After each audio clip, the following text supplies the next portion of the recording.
we are here today together to talk about the session planning and time management, and I think that's an argument that we brought up.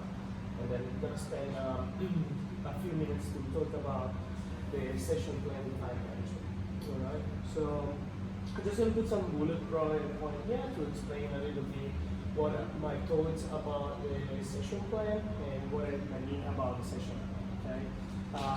Just to take in mind that session plan, I don't mean the exact planning of the session like the program behind. Most of the time we already follow a program. So when we sign for a gym, we work for a gym, already we follow for the periodization program that we have, or it's given already. Okay, unless you deal with somebody and you're in charge of the program. Okay. So the main thing would be to follow the program, okay, and to not improvise.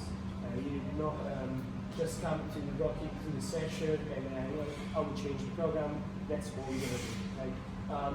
We strongly believe on the progressive overload, in periodization, in any sport and any practice that you're doing. Everybody should follow this.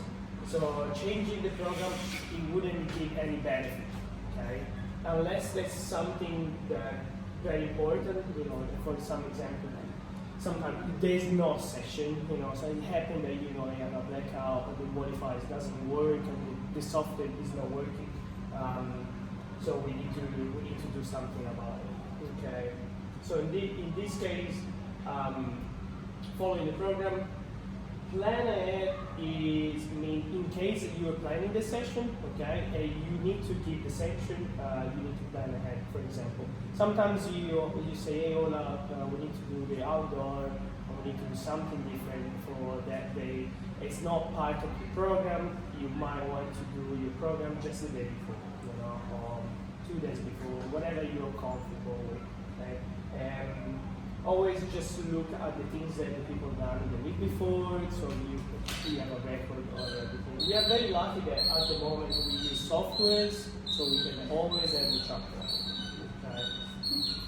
This is it for the first part, and then this is very important for us, as in it really affects our business, physically in here, so it's a very good case study and example.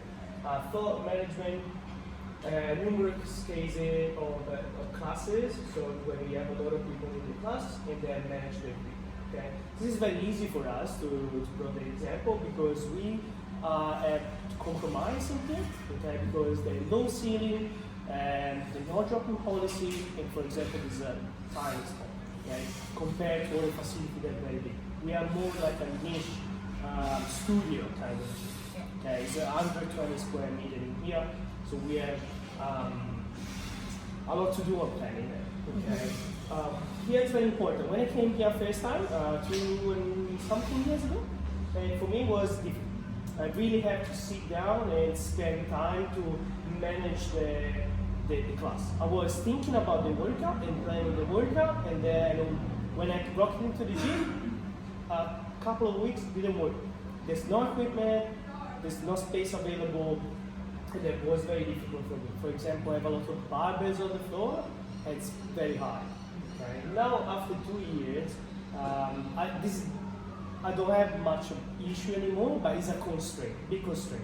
We are not free to do it, yeah. And it's a big issue for this kind of environment. Like when you're coaching functional and CrossFit style thing, you need much more space than probably needed. So we did miracle in this to make this program actually. Okay, if you want to bring the actual case.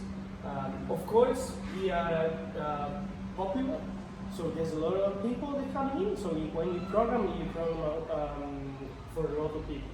So they need to share the equipment. You see, there's a lot of team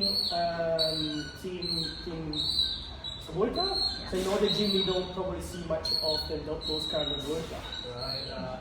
You probably see once a month the partner workout. Here we very often do it. Yeah. Allow us to use barbell more free to use the equipment.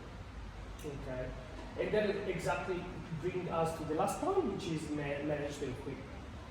Manage the equipment is very important, and COVID apart now is a little bit different, but otherwise before sharing the equipment means that we also share the partner as well.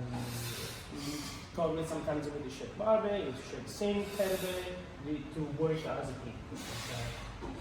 Last one, time management. It's very important. Okay, we need to give each component the right amount of time. Okay, so it's very difficult to stay in the hour with our program because it's very intense. Okay, this is one of the things that I struggle when I came here to develop myself. Okay, I came from a little bit more relaxing program. Okay, I gave myself a little bit more time. Here we work. We definitely give a lot. We need to pay attention to this. Okay, so we need to control the guys. They're coming in and just do the stretching and make sure that tell them it's time to do the warm up and don't go over to 10 minutes because then it's a very important. The main component is the one that's gonna take the most.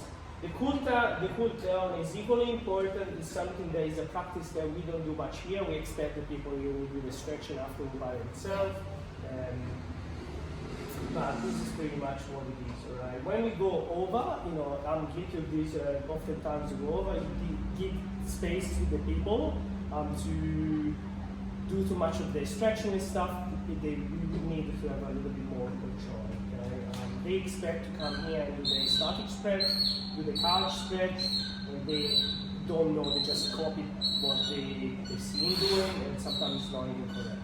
When we program and we do the warm-up, especially my warm-up, the other coaches, you and everybody, is already included there is mobility or active stretch.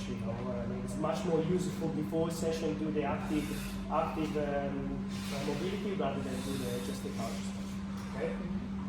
Right, this is all for this one. We changed to